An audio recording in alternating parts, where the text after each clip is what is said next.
प्यारे विद्यार्थियों, एक बार फिर आपका स्वागत है अशोका स्टडी चैनल में। और हम पढ़ रहे थे वर्ग।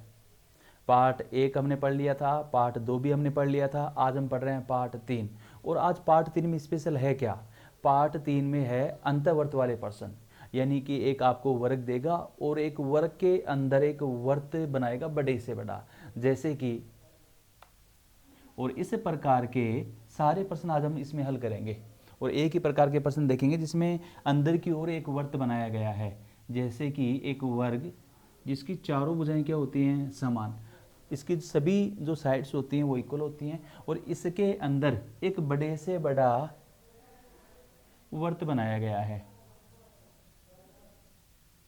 जैसे कि ये। इस वर्त का क्षेत्रफल, ये जो शेष भाग है इसका क्षेत्रफल। तो आज हम इस प्रकार के प्रश्न पढ़ेंगे और बहुत ही खूबसूरत और अच्छे प्रश्न हैं।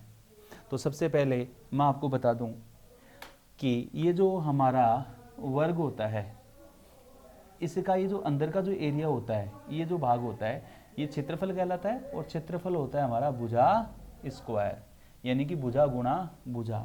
जैसे कि ये हमारी एक भुजा है, मैं कह दूं कि ये भुजा है 6 मीटर है, तो इसका क्षेत्रफल आ जाएगा 6 गुणा 6, यानी कि 6 का स्क्वायर। और ये कितना आ गया? 36। ये 10 है तो इसका क्षेत्रफल हो जाएगा 10 का स्क्वायर 100। ये x है तो इसका क्षेत्रफल हो जाएगा x स्क्वायर, यानी कि भुजा स्क्वायर हमें करना है। बात करते हैं एक सर्कल की। देखो, छोटी छोटी बातें पढ़ना ज़रूरी है, क्योंकि इन्हीं बातों से ये प्रश्न हम हल कर पाएंगे। अगर हमें ये बातें ही नहीं आती तो हम ये प्रश्न कर ही नहीं पाएंगे। मानता हूँ बहुत नॉर्मल चीज़ है, बहुत छोटी चीज़ है, लेकिन बेसिक चीज़ भी हमें आना ज़रूरी है, तभी हम ये प्रश्न पढ़ पाएंगे, अन्यथा नहीं पढ़ पाएंगे। बात करते हैं सर्कल की। इसका जो अंदर का जो भाग होता है, ये जो एरिया है अंदर का, इसको हम क्षेत्रफल कहते हैं। और वर्त का जो क्षेत्रफल होता है वो होता है pi r square. Pi is equal to 22/7। Pi का मान होता है, इसका जो मान होता है वो होता है 22/7 या 3.14। हमें एग्जाम में देता है कि आपको पाई का मान ये काम में लेना है या फिर पाई का मान ये काम में लेना है। बात करते हैं आर की। आर यहाँ पे त्रिज्या होती है, जो कि हमेशा व्यास की आधी होती है। यानी कि ये जो हमारा पूरा है, ये जो केंद्र से होकर एक लाइन गुजरती है यहाँ से लेके यहाँ तक, ये हमारा व्यास कहलाता है। व्यास जैसे मैं कह दूं कि ये 20 सेंटीमीटर है, तो त्रिज्या उसकी आधी ही होती है, त्रिज्या हो जाएगी 10 सेंटीमीटर। यानी कि ये हो गया हमारा व्यास, और व्यास का आधा ये हो गई हमारी त्रिज्या। मैं कह दूं व्यास 8 सेंटीमीटर है, तो त्रिज्या हो जाएगी 4 सेंटीमीटर, यानी कि व्यास का जस्ट आधा होता है त्रिज्या का मान। तो वर्त का क्षेत्रफल होता है पाई आर स्क्वायर, और वर्ग का क्षेत्रफल होता है भुजा स्क्वायर। और इन्हीं की बातों के ऊपर आज हम चल रहे हैं हमारे प्रश्नों की ओर। तो ये मन में ध्यान रखना है, रिमेंबर करना है कि वर्ग का क्षेत्रफल होता है भुजा स्क्वायर और वर्त का क्षेत्रफल होता है पाई आर स्क्वायर। एक सामान्य जानकारी और, हमें एक वर्ग दिया गया है और प्रश्न में कहते हैं कि इस वर्ग के अंदर एक बड़े से बड़ा वर्त बनाया गया है। इस वर्त का क्षेत्रफल कैसे निकालें? तो देखिए, इसके लिए हमें कोई ना कोई आपको अवश्य जानकारी देगा प्रश्न के अंदर। जैसे ये कह देगा कि इस वर्ग की ये भुजा 20 मीटर है, तो इस वर्त का क्षेत्रफल ज्ञात करो, इस सर्कल का क्षेत्रफल ज्ञात करो। तो सीधी सी बात है कि ये वर्ग की भुजा 20 है, तो यहाँ से लेके ये 20 मीटर है, तो यहाँ से लेके यहाँ तक भी कितना होगा? 20। यहाँ से लेके यहाँ तक भी कितना होगा? 20। बिल्कुल। तो यहाँ से लेके यहाँ तक ये भी कितना होगा? 20 सेंटीमीटर होगा। लेकिन यदि हमें वर्त का क्षेत्रफल निकालना है, हमें वर्त का क्षेत्रफल निकालना है, तो ये होता है पाई आर स्क्वायर। आर का मान, ये व्यास कितना आया? 20 सेंटीमीटर, तो त्रिज्या कितनी 10 सेंटीमीटर। ये जो त्रिज्या होती है वो व्यास के हमेशा क्या होती है आधी। तो आर का मान कितना आ गया अपने पास 10 सेंटीमीटर। पाई का मान ले लेंगे अपन 3.14 अकॉर्डिंग टू क्वेश्चन। क्वेश्चन में पाई का मान जो दे रखा है वो हम ले लेंगे। अभी मैंने यहाँ पे 3.14 लिया है, आर का मान 10, तो 3.14 गुणा 10 का स्क्वायर, 10 गुणा 10 या 100, और हम इसको आपस में मल्टीप्लाई करेंगे तो 314 सेंटीमीटर स्क्वायर। ये आ गया हमारे पास इस वर्त का क्षेत्रफल। बढ़ते हैं प्रश्नों की ओर।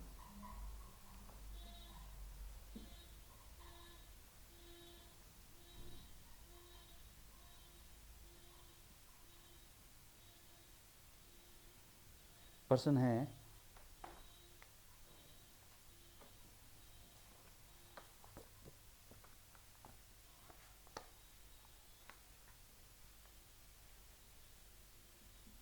एक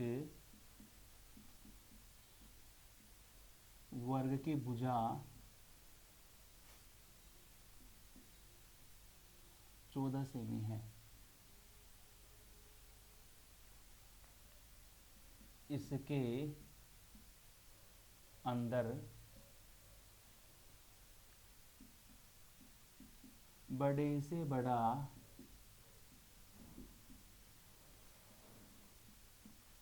वर्त बनाया गया है।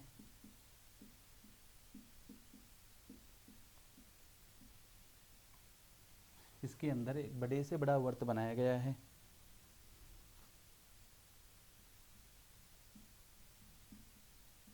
वर्त का क्षेत्रफल क्या होगा।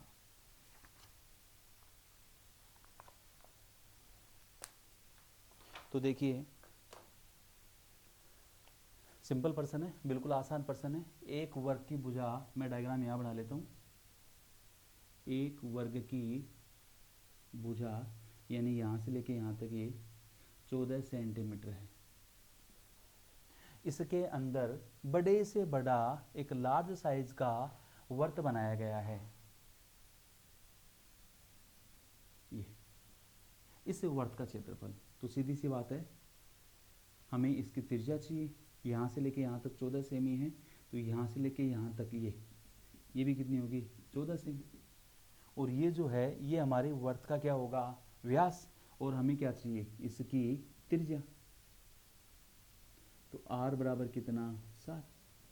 भाई यहाँ से लेके यहाँ तक ये व्यास हो गया, और व्यास का आधा क्या होगी त्रिज्या। तो r का मान कितना आ गया 7।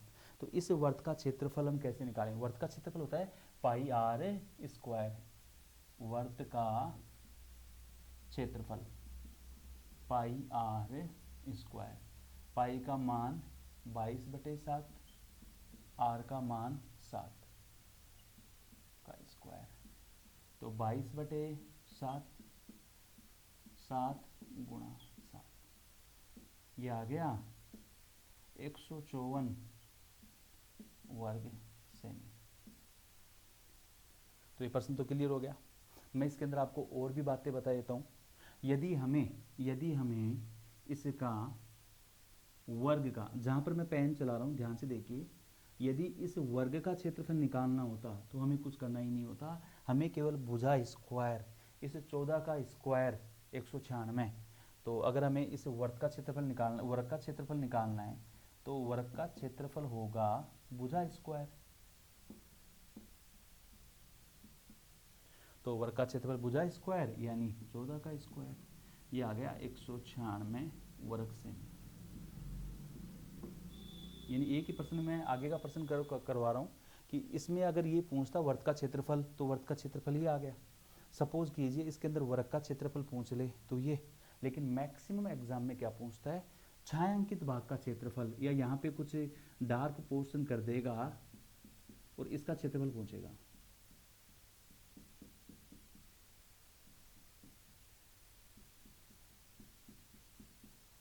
इसका, तो इसका क्षेत्रफल हम निकालेंगे कि 196 जो पूरा क्षेत्रफल है इस पूरे डायग्राम का जो क्षेत्रफल है वो है 196।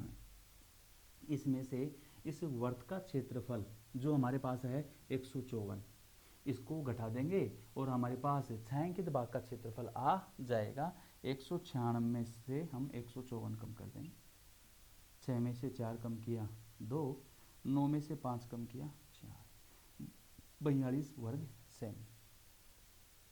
तो यहाँ तक की जानकारी हमें पता होनी चाहिए।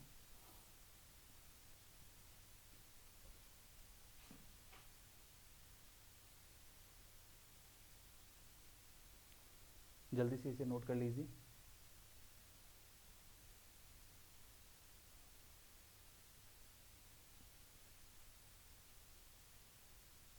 बढ़ते हैं अगले प्रश्न की ओर।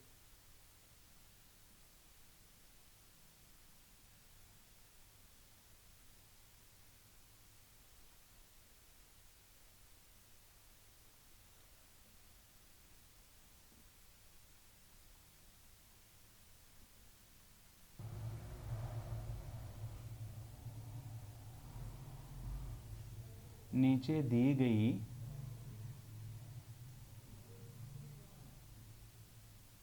आकृति में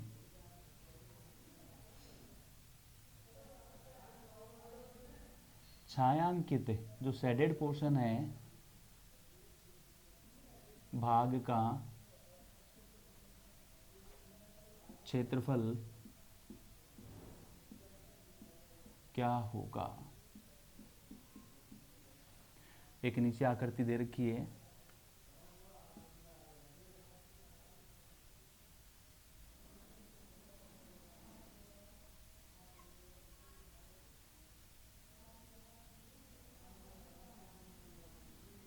इसमें छायांकित भाग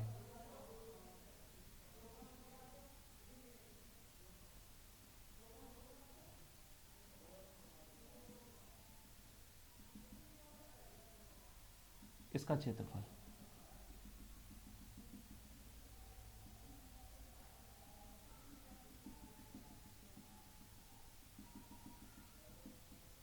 ठीक है, तो देखिए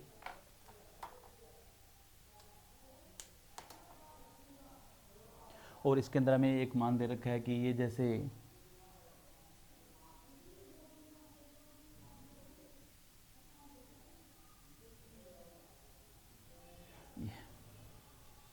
तो इसमें छायांकित भाग का हमें क्षेत्रफल निकालना है। तो देखिए सबसे पहले हमें इस वर्ग का क्षेत्रफल निकालना है और इस वर्ग के क्षेत्रफल में से यदि हम इस वर्ग का क्षेत्रफल घटा देंगे, इस वर्ग का क्षेत्रफल घटा देंगे तो हमारे पास ये जो छायांकित भाग है इसका क्षेत्रफल निकल जाएगा। तो हमें यहाँ पे दो चीज़ें चाहिए, हमें इस वर्ग का क्षेत्रफल भी चाहिए और हमें इस वर्ग का क्षेत्रफल भी चाहिए। इस वर्ग के क्षेत्रफल में से वर्ग का क्षेत्रफल हम घटा देंगे तो हमारे पास छायांकित भाग का क्षेत्रफल आ जाएगा। तो सबसे पहले हम इस वर्ग का निकाल लेते हैं। इस वर्ग की यहाँ से लेके यहाँ तक भुजा हमें दी है 70 सेंटीमीटर और वर्ग का क्षेत्रफल निकालेंगे तो इसका क्षेत्रफल भुजा स्क्वायर और भुजा का मान कितना है 70, तो 70 का स्क्वायर यानी कि 70 गुणा 70, तो ये आ गया 4900 वर्ग सेंटीमीटर। देखिए मैंने जो 4900 वर्ग सेंटीमीटर जो क्षेत्रफल निकाला है ये हमारे इस वर्ग का है, क्योंकि हमें इस वर्ग की भुजा दी थी। तो ये आ गया वर्ग का क्षेत्रफल 4900। अब हमें निकालना है इस वर्ग का क्षेत्रफल, और इस वर्ग का क्षेत्रफल हम कैसे निकालेंगे। तो इस वर्ग का क्षेत्रफल निकालने के लिए हमें त्रिज्या चाहिए, क्योंकि वर्ग का क्षेत्रफल होता है पाई आर स्क्वायर। तो इसका क्षेत्रफल निकालने के लिए हमें त्रिज्या चाहिए, और त्रिज्या हमें कहाँ से मिलेगी। देखिए यहाँ से लेके यहाँ तक ये 70 सेंटीमीटर है, 70 सेंटीमीटर है, तो यहाँ से लेके यहाँ तक ये भी 70 सेंटीमीटर होगा, तो ये भी 70 सेंटीमीटर होगा। या हम ये 70 सेंटीमीटर है तो यहाँ से लेके यहाँ तक ये भी 70 सेंटीमीटर होगा, तो यहाँ से ये 70 है तो ये भी 70 ही होगा। और ये क्या हो गया व्यास, इस वृत्त का क्या हो गया व्यास, व्यास आ गया 70 सेंटीमीटर।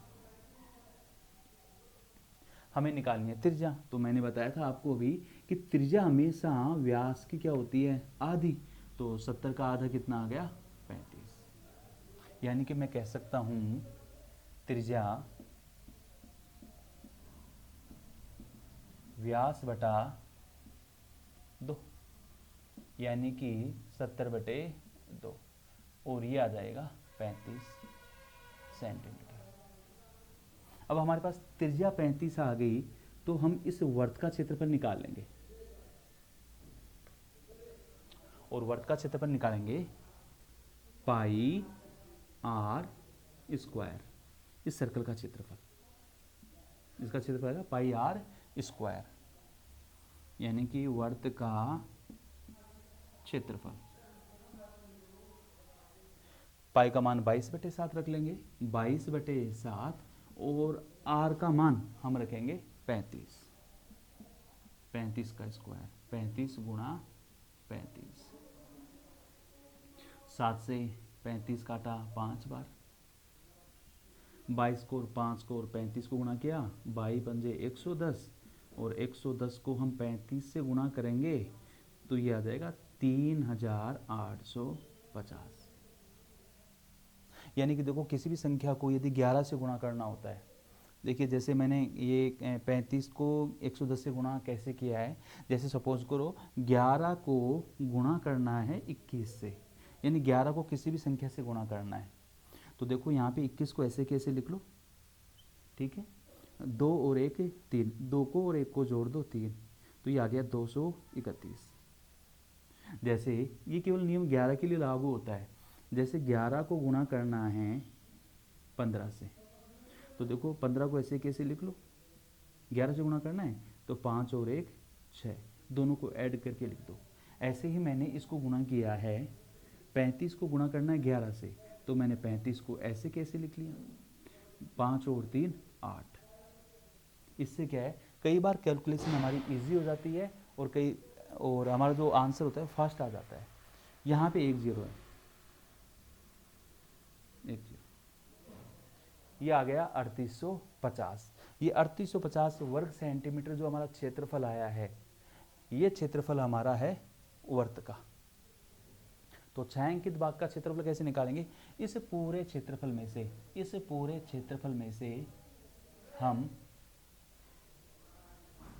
वर्त का क्षेत्रफल घटा देंगे, और हमारे पास छायांकित भाग का क्षेत्रफल आ जाएगा।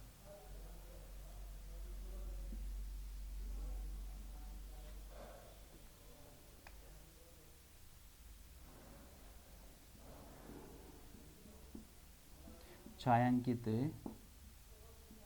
भाग का क्षेत्रफल 4900 माइनस 3850, और हम इसको घटाएंगे तो हमारे पास आ जाएगा 1050 वर्ग सेमी।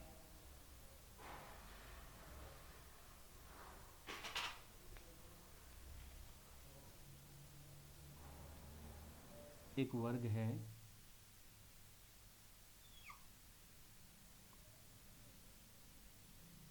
इसके अंदर एक बड़े से बड़ा वर्त बनाया गया है, और इस वर्त में यहाँ पे मैंने एक पोर्शन दे दिया,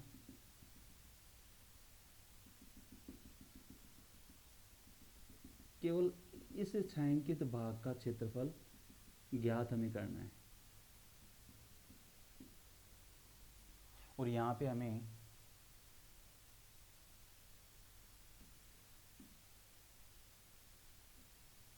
वर्ग की भुजा दे दी है 42 मीटर, और हमें केवल इस छायांकित भाग का क्षेत्रफल पूछा है।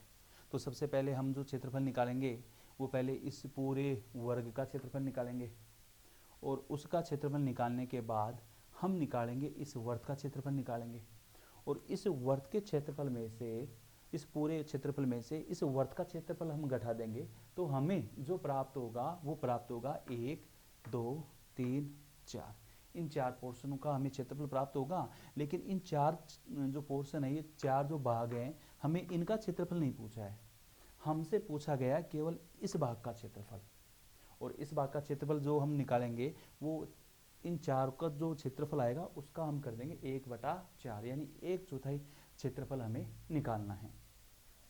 सबसे पहले हमें इस वर्ग का क्षेत्रफल निकालना है और हमें अच्छे से पता है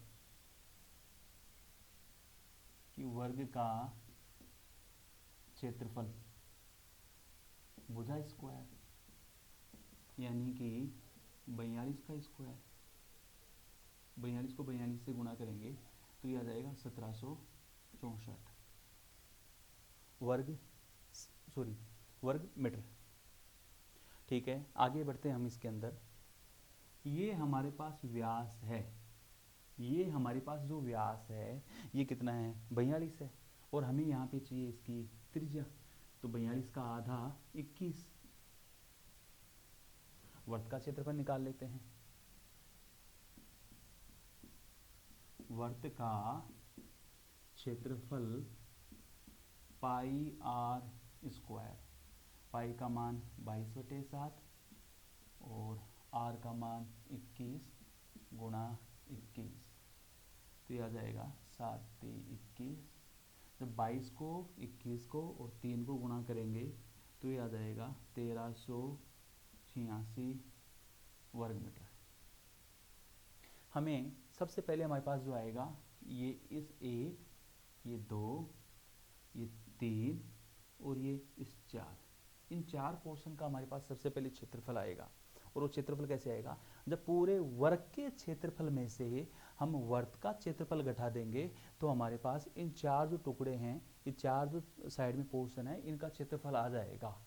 तो शेष भाग का, रेस्ट पोर्शन का क्षेत्रफल, शेष भाग का क्षेत्रफल यानी कि 1764 में से हम कम कर देंगे 1386, ये आ गया 378 वर्ग मीटर। लेकिन यहाँ पे हमें इन चारों टुकड़ों का क्षेत्रफल नहीं चाहिए, हमें केवल इस एक पोर्शन का चाहिए। तो देखो एक पोर्शन का निकालना है तो ये ऐसे टुकड़े कितने हैं 4, एक का निकालना है तो 1/4, 2 का निकालना है तो इसको अपन गुणा कर देंगे 2/4 से। सपोज करो हमको 3 का निकालना है तो इसको हम गुणा कर देंगे 3/4 से। अभी जैसे हमें केवल इस एक पोर्शन का निकालना है तो इसको हम गुणा कर देंगे 1/4 से और इसको गुणा करने पर 2 से कैंसिल आउट करेंगे, फिर 2 से कैंसिल आउट करेंगे तो ये आ जाएगा 94.5 वर्ग